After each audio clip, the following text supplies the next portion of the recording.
Welcome to this second video in the series of airline economics. In this video I'm going to talk about what you should include in a business case pitch for airlines or within airlines.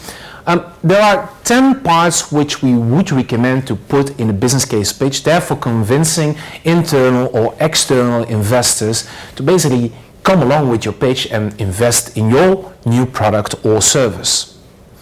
The first thing what you have to include in your business case pitch is the problem. You have to understand that people don't buy what you do, but they buy why you do it. Therefore, it is always important to start with explaining which problems your customers or your target customer group is basically experiencing or facing. This will help to inspire your investors, whether they're internal or external, over others. The second part you should include is the solution. Well, not merely the solution, but merely you have to explain in one slide which advantages your solution will provide to the customers. How does your product fulfill the customer needs, or how does it fulfill their requirements? Once we have basically delivered the solution advantages, we come to the third point. And the third point explains to us the market size and its validation. It is always important to understand how big the market is. How many customers or how many, let's say, target group members will basically buy your product, or how much will they use it? We have to try to state the amount of customers and therefore also how often they have bought it or are going to buy it.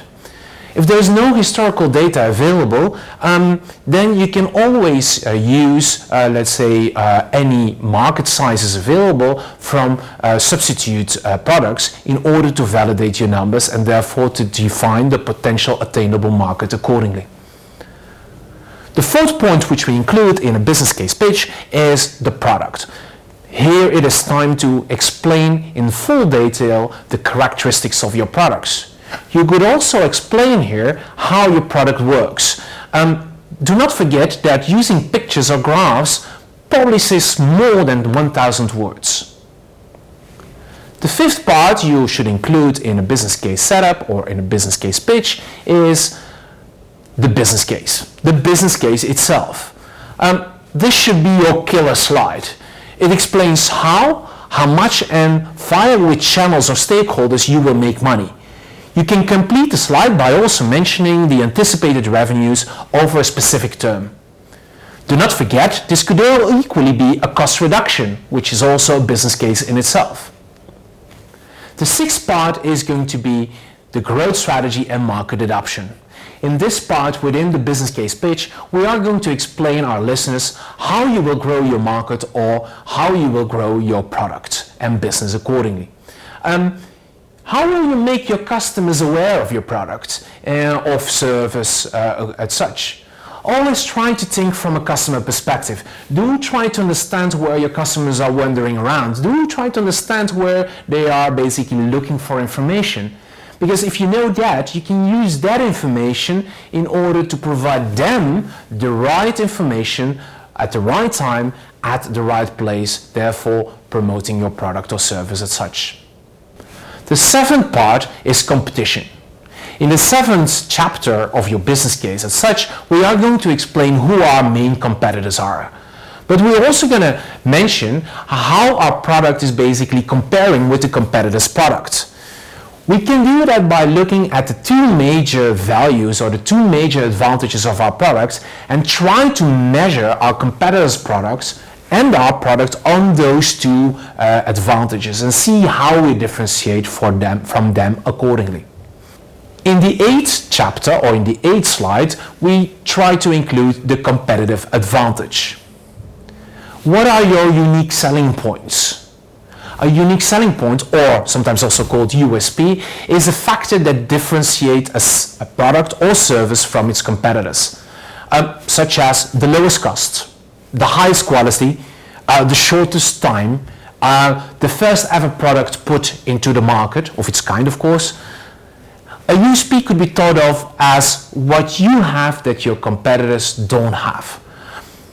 Also remember that a successful USP promises a clearly articulated benefit to consumers, offers them something that your competitors don't have or don't offer, and is compelling enough to attract new customers. The ninth part is the team. A product or service cannot work without a good and experienced team.